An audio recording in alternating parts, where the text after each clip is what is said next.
Selamat petang, salam sejahtera. Kalau kemarin isunya tentang kekayaan Rafizi Ramli dan telah dijelaskan oleh Rafizi Ramli bagaimana beliau mendapatkan kekayaan sehingga 18 juta asetnya itu, dan aku telah bacakan sebentar tadi, kamu boleh share dalam channel ini. Aku yakin itulah cara Rafizi mendapatkan kekayaannya, yaitu melalui perniagaan, melalui bisnis, dan melalui syarikat korporat yang beliau buat.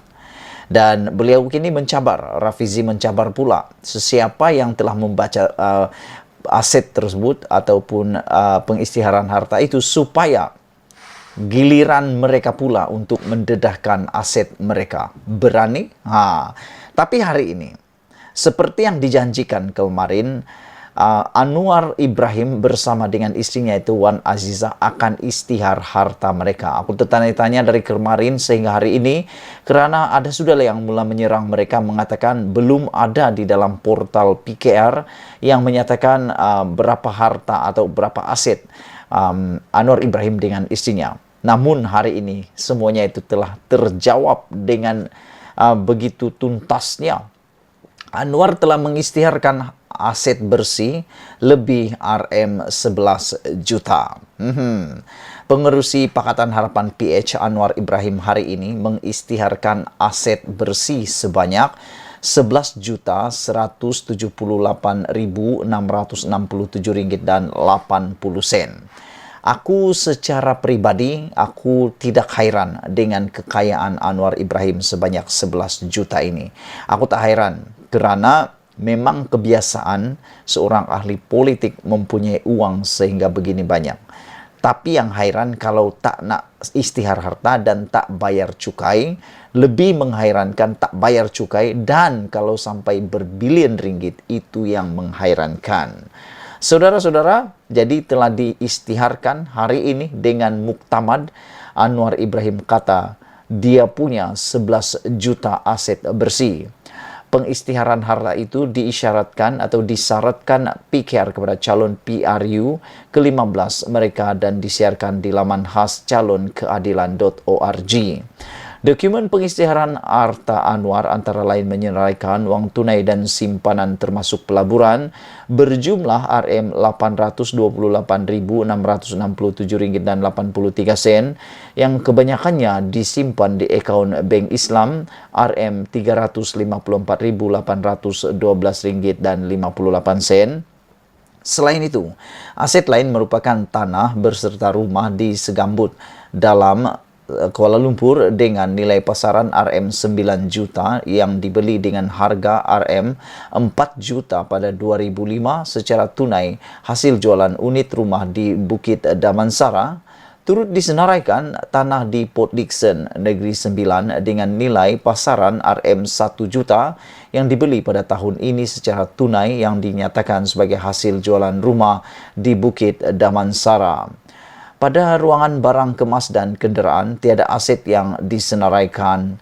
Anwar merupakan antara yang terakhir daripada kalangan calon PKR membuat pengisytiharan itu selepas kebanyakan calon lain selesai berbuat demikian 2 hari lalu. Setakat laporan ini ditulis, dokumen pengisytiharan harta bagi istri Anwar yaitu Wan Azizah Wan Ismail masih belum tersedia. Sementara itu, Anwar yang ditemui pemberita pada sesi dialog di Kuala Lumpur hari ini berkata, dia mengambil masa menyelesaikan pengisytiharan hartanya kerana perlu menyelesaikan urusan lain terlebih dahulu. Saya tidak melengahkan proses pengisytiharan harta, katanya. Saya berada di luar kawasan, saya berada di Johor dan hanya balik pada pukul 2 pagi hari ini. Saya perlu menandatangani dokumen itu di hadapan pesuruh jaya sumpah. Sebab itu, saya tidak dapat menyelesaikan lebih awal, kata Anwar lagi. Dia turut mencadangkan agar Perdana Menteri sementara Ismail Sabri Yaakob dan Menteri Kesihatan sementara Khairi Jamaluddin mengisytiharkan harta mereka. Saudara-saudara, itulah dia harta daripada Anwar Ibrahim berjumlah lebih RM11 juta. Sekarang yang menjadi persoalan sehingga kini aku belum lagi dengar daripada mana-mana parti politik yang lain yang berani mengisytiharkan harta mereka. Jadi aku nak tahu berapa sebenarnya harta Zahid Hamidi. Ikuti terus ulasan yang seterusnya. Ulasan yang seterusnya ini adalah berkaitan dengan Khairi Jamaluddin yang akan jadi Perdana Menteri. Wah, ini paling hot di mana-mana. Khairi Jamaluddin mengatakan kemarin bahwa dia memang mempunyai hasrat untuk menjadi Perdana Menteri dan tidak heran kalau tiba-tiba Perdana Menteri datang daripada Sungai Buloh.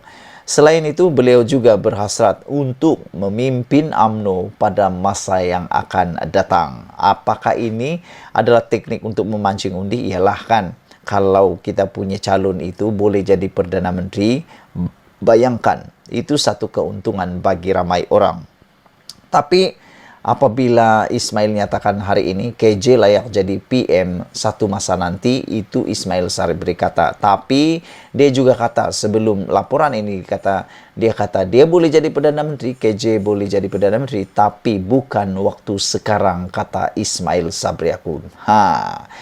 Perdana Menteri Datuk Seri Ismail Sabri Yaakob hari ini menyifatkan Menteri Kesihatan Khairi Jamaluddin memang layak untuk diangkat menjadi Perdana Menteri pada masa akan datang. Penyandang kerusi Parlimen Berak itu berkata apa yang diperlukan oleh calon Parlimen Sungai Buloh itu ialah mendapatkan sokongan daripada parti dan Barisan Nasional serta menang pada PRU pada satu masa nanti. Okey, memang KJ kata itu hasrat jadi Perdana Menteri dan pemimpin UMNO bukan untuk sekarang tetapi untuk masa depan, kata Ismail Sabri Yaakob. Ya kan? Yang akan menjadi Perdana Menteri sekarang hanya satu, yaitu Ismail Sabri.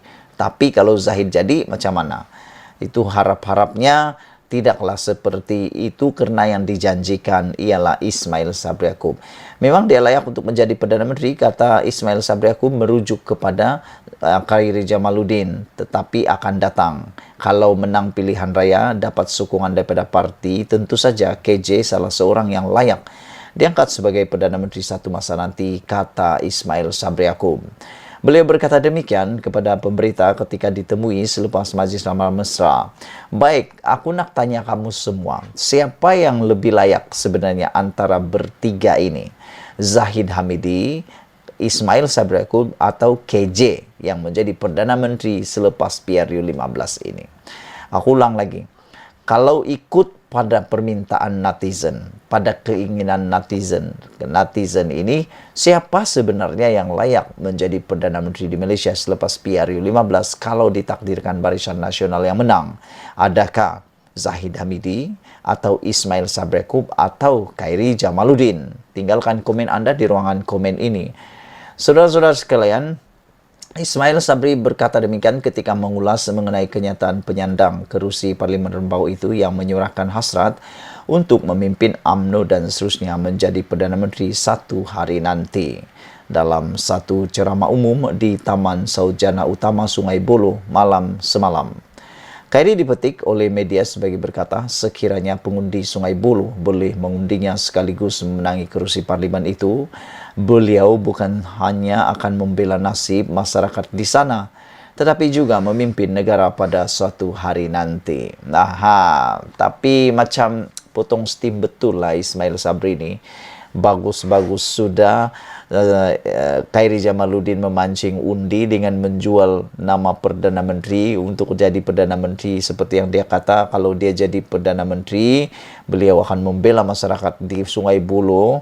Tiba-tiba pula Ismail Sabri Yaakob kata pula tapi bukan sekarang menjadi Perdana Menteri. Jadi potong steam lah macam itulah kan.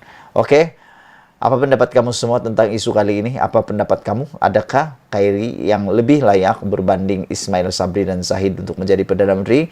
Tinggalkan komen kamu semua.